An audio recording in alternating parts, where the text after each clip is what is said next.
Ukraine के हवाई अड्डों पर रूस का हमला। 100 ड्रोन से हमला, यूक्रेन दहला।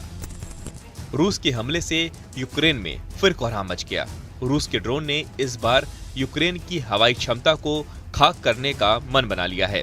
अब रूस ने दावा किया है कि उसके बलों ने यूक्रेनी हवाई अड्डे पर हमला किया।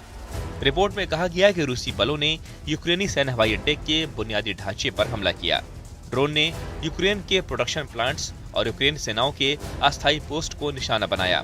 रूस का दावा है कि इस हमले में यूक्रेन को बड़ा नुकसान उठाना पड़ा।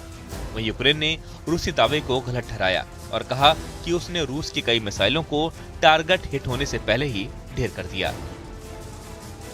इस बीच रूसी वायु रक्षा बलों ने कई यूक्रेनी रॉकेट, हवाई बम और लगभग 100 ड्रोन को रोक दिया।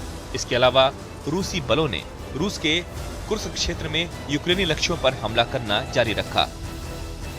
यूक्रेनी वायुसेना ने कई रूसी क्रूज मिसाइलों और 100 से अधिक ड्रोन को मार गिराने का दावा किया।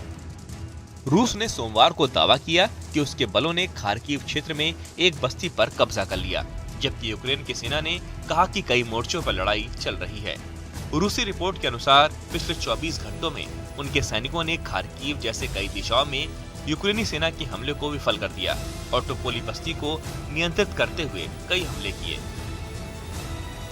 इसके पहले रूस यूक्रेन युद्ध के 3 साल पूरे होने से ठीक पहले राजधानी कीव पर कई ड्रोन अटैक हुए।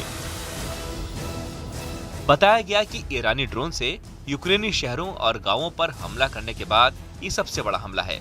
ज़ेलेंस्की ने कहा कि पिछले हफ्ते रूस ने यूक्रेन पर कुल मिलाकर 1150 हमलावर ड्रोन, 1400 से ज्यादा हवाई बम और 35 मिसाइलें दागी।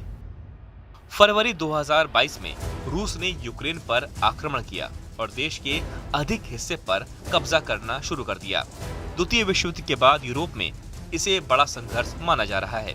इस युद्ध में हजारों की संख्या में लोगों की मौत हुई, जिसमें कई शरणार्थी शामिल हैं।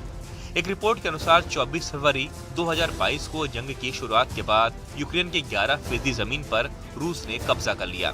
लेकिन अगर साल 2014 से तुलना करें तो रूस यूक्रेन के 18% भूभाग पर कब्जा कर चुका है।